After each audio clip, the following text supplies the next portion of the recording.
Today we're working on this 2000 Jeep TJ. It belongs to a buddy of ours, and it's become a little off-road toy for him. You know, he put some miles on it, got another vehicle, and now he plays with this one. And that's cool with us. Here's the only problem. He's added some accessories, right? And he's going out having some fun, and he's starting to break rear axles. So that's what we wanted to do, was come in here and give him an axle swap and really do it on a budget so he can take it to the next level without spending too much money.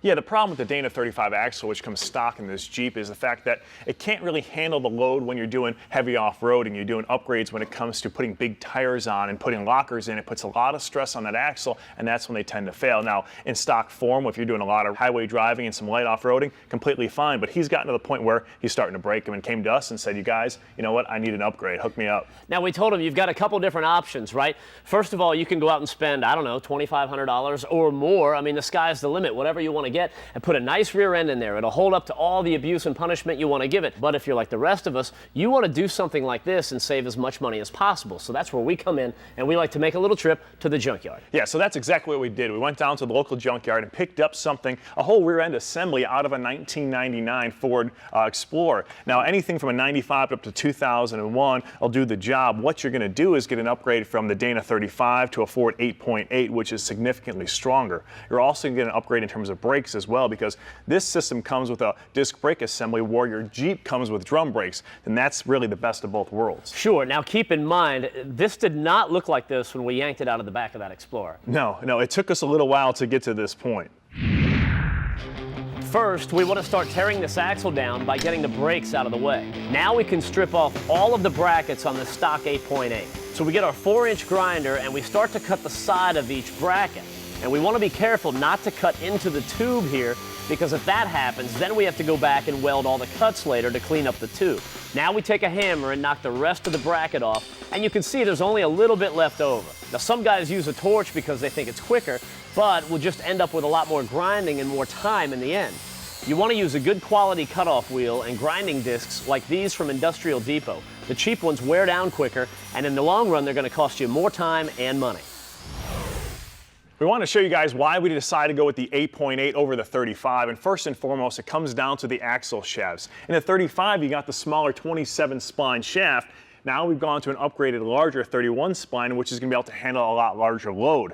Also, it's got a bigger ring and pinion. This one obviously an 8.8 inch, where the gear in that one is a 7.5. Now, it's not all peaches and cream. It's not like everything's perfect, right? Because when we pulled this out of the back of the Explorer, one of the things you're going to notice is the tubes are just pressed here into the housing. They're not really secured with anything except these little plugs. So under extreme wear and tear and heavy conditions, you know, if this isn't all welded up like it is now, this is all held down by the brackets and everything, right? This can actually rotate up on you and bind up your U-joints, break a drive shaft. You could have all sorts of problems. So we came in here and we put some welds all the way around just like that. And what that does is it takes this whole unit and makes it a lot stronger. Now, when it comes time to weld this, what we did is try to keep the heat evenly distributed so it doesn't twist or distort. So we put about a 1 to 1.5 inch bead, then quickly went around to the backside and did the same all the way around. This way the heat's nice and uniform across, and we also tried to work quickly to keep the heat down. Now, when it comes to cooling it, just wrap it in a welding blanket. The last thing you want to do is throw water on it, because this housing will start to crack, and that's not what you want to have happen. No, that's an even bigger problem. Yeah. All right, so now we're all caught up, and we're getting to the point now where we can start figuring out where we're going to put all the bracketry on this axle. But before we do that, we need to go over to the stock axle and find our center line.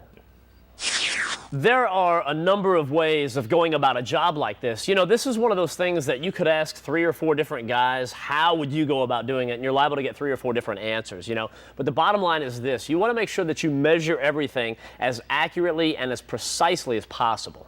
Yeah, what we've done is tried to square this up as much as possible, give ourselves a little bit of a jig to work off of, and it's important to make it square. So this is going to give us our center line, and everything is going to be based off the center line where things are going to mount in relation to it. So first of all, our overall width is 55 inches. So obviously the center line is at 27.5. From there, we're going to make measurements for each bracket based off of that center line, so it'll match when we go on the new housing. Yeah, as you work from the center line out, everything's going to fall right into place. Now, it's pretty simple, and you take that center line approach to all the bracketry as well. So, like, this is a good example, this perch right here. What we wanted to do was find the center of this, which we already have, and then you can come right over here and line that up, and you say, all right, I'm lined up in the center, and we can make a mark right here, and we know exactly where this goes, and that'll fall in right in the right place over there. Now, another thing you want to keep in mind, and you can check this periodically, is make sure this height from here to the axle is the same at this end as it is down there on that end. Because if you get all jacked up on one end or the other, it's going to screw up all your measurements, and that's not good. Right. As important as it is to keep everything square, you also have to keep things in relative proportion to the pinion angle. So what we did is go ahead and set this one up at 90 degrees, and we'll do the same thing with the new setup. From there, everything else is relative off of it. Give you an example.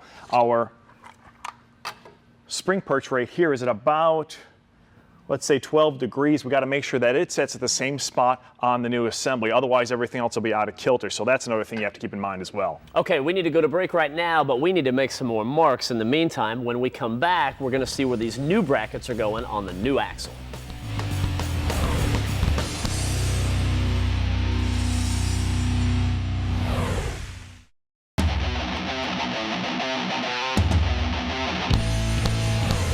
Hey, welcome back to TruckU. As you can see, we're hard at work on our new rear end assembly, and like the old one, we want to make sure that everything is square and everything is lined up correctly. So what we did was we transferred our fixture over and started with getting the proper center line, because everything's going to be mounted off that center line. This way everything will fit up underneath the Jeep.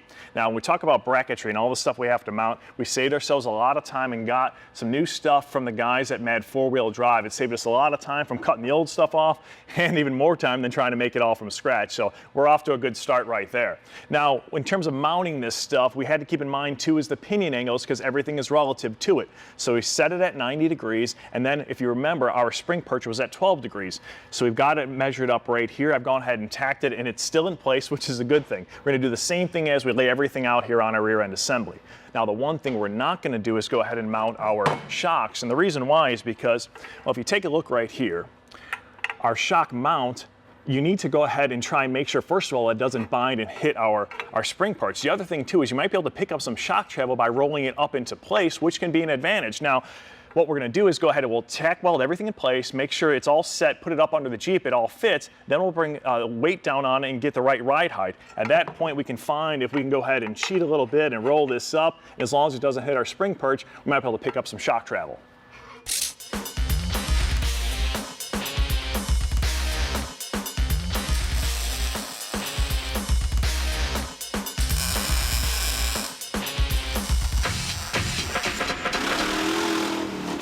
Now, I don't know if you guys have a tool in your garage called a video montage, but I love using ours. You can get so much work done in such a short amount of time. Now, Bruno did a great job tacking on those brackets.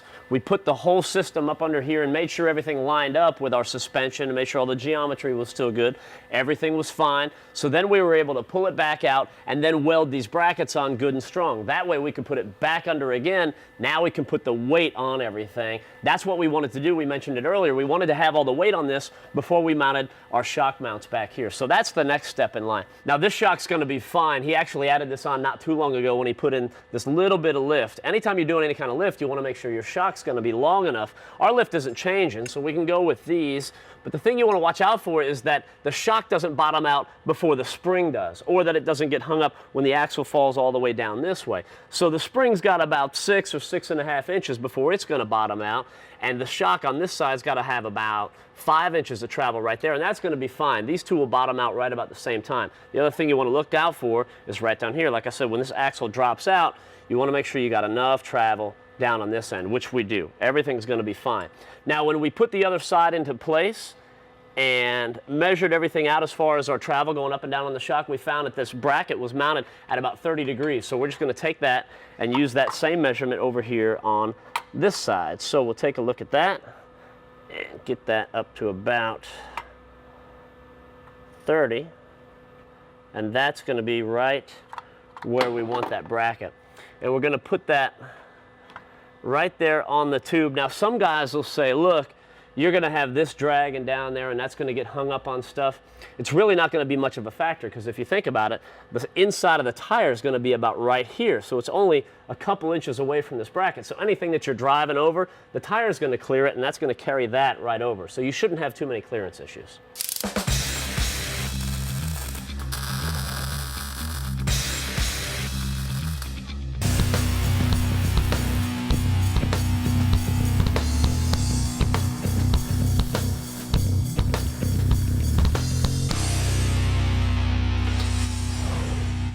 Hey, welcome back. We're almost done with our axle assembly. Now, we've taken a lot of time getting all the fabrication done, and that eats up a lot of time, but it's important to make sure that you have the right measurements. This way it fits up in the right place and have all the right angles. So what we did is we tack welded everything in place. We final fit everything fit where it was supposed to. Then we did the final welds.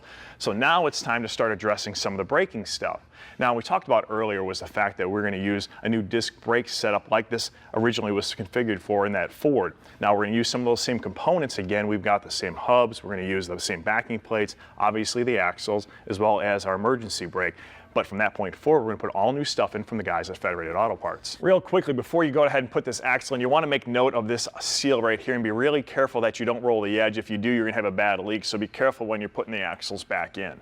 Okay, it's like you said, we got all of our new Raybestos brake parts from Federated Auto Parts. And what's good about that is, you know, we got the rotor and the caliper and the pads. And Federated sells OEM parts or better. So everything you're going to get is brand name quality. You don't have to worry about getting an inferior part. Now let's say you go there and you get the parts that you need, and now you start thinking, you know what, I'm in a little bit over my head, I bit off a little bit more than I can chew, and I don't know if I can get this job done or not. Well, the other good thing about Federated is the guys are all factory certified and trained. They can actually do the job for you. So whether you're getting quality parts or getting quality work done, Federated's got you covered. It's kind of nice. Yeah, you know, when you're putting these axles in, there's a little C-clip, you'll fish it in the back side, and these will slide back out and lock it in place. Make sure that you take the time to get it in the right spot so this axle stays in the right location. You know, Matt talking about brake components. Now, we got all new stuff from Raybestos. It's their advanced brake technology setup. Now, and the whole deal about from Raybestos braking is you're going to get the things you want in brakes. You're going to be quiet. They're going to work well. They're going to give you good performance, and they're going to last a long time. And really, that's what it's all about. Yeah, you know, we could go on for 20 minutes talking about the metals that make up the rotor and this, that, the other. But brakes are extremely important, but it's something that a lot of people don't think about. So most people, when they think about brakes, it's like, hey, I don't care what it's made of. I want it to be of good quality. I want it to last, and I want it to stop when I want it to stop, right? That's what people are thinking. Now, when you're putting on a new set of rotors, you have to keep in mind that these rotors probably been sitting on a shelf a while, and they have the possibility of getting damaged in shipping. So what they do is they put a lubricant or an oil around this machine's surface to keep it from rusting out or keep it from getting banged up. Well, you've got to clean that off before you put it on, because if you don't, the first time you do, you wipe out the brake pads. So a little bit of brake clean usually does a pretty good job of cleaning up the surface, but it doesn't always get all of the gunk off. Yeah, I did the brake clean on this one, and you can kind of take a look. It's pretty clean, but we can do a little bit better too. So we take a bucket of warm soapy water, throw this in there, and just kind of scrub it off. That way we're sure and we're positive that we've got everything off. We just put in a little grease cutting dish soap. Say that 10 times. That's not right? easy. Hey, this baby's going to be clean though, and it'll be ready to install here in just a second. Hey, I got another one for you. Nice, thanks. Hey, welcome back. Our new fabbed up rear axle assembly is just about done. The last piece of the puzzle for us is to go ahead and configure our brake lines. Now, what we've got to do is make one last bracket for our flexible line, which will go somewhere about here. The biggest obstacle we have to concern ourselves with is this shock mount, but once we figure out exactly where this is going to go, we'll make our tab, go ahead and take off the braking assembly, clean everything up, shoot it with some paint, put it back on, and then we can run those hard lines across the housing to the other side. We also went the extra mile and got ourselves some of this protective sleeve, just like they run in the OE stuff. What's great about it is it's going to help protect that hard line from out on the trail so it doesn't get dinged or smashed or split. It's really nice stuff. It's really flexible too, easy to work with. Yeah, potentially this vehicle could be taking a little bit more punishment, and we want to be able to protect it, and that's what that's for, and that is also what this new diff cover from Solid Axle is for. So here's the stock diff cover, right? This thing, a lot of people refer to it as tin foil, I think is what they call it. There's not much to it. I mean, look how much thicker and heavier this thing is. This is going to take the punishment. So if you would do the honors there. For sure. Okay, so here's what potentially can go wrong. Maybe if you just kind of, the axle falls off of something or you back into something not being careful, and it takes a pretty good whack, kind of like this. Let's see. Big dent, right? Now the dent's going to be a lot worse because the Jeep's a lot heavier. You back into something, you could really torture this thing. You could put a hole in it. It could cause a leak. If you really smashed it in, you could smash it into the gears and then the whole thing's not running around. Big problems, none of which you've got to worry about with this new diff cover from Solid Axle.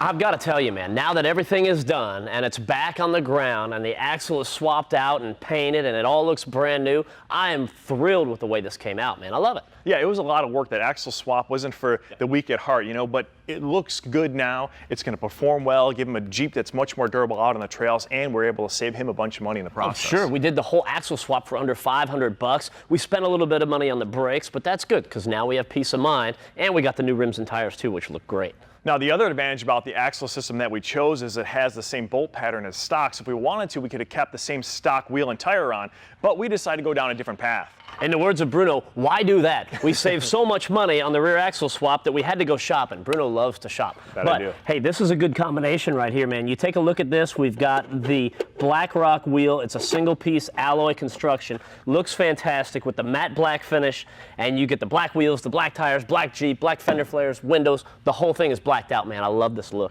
Now, these tires not only look good, but they perform as well. It's the Goodyear Wrangler DuraTrack tire. Now, they've got what you call tractive groove technology, which means there's nice deep ruts in here, which means that this is going to be able to perform in the snow and in the rain, in the mud, all that stuff, as well as it's got pinned notches inside here so you can put spikes in this thing. So if you want this tire to bite in the ice, this is exactly what you need. Good tire, good look, everything all the way around. Now, we've got to get this back to him.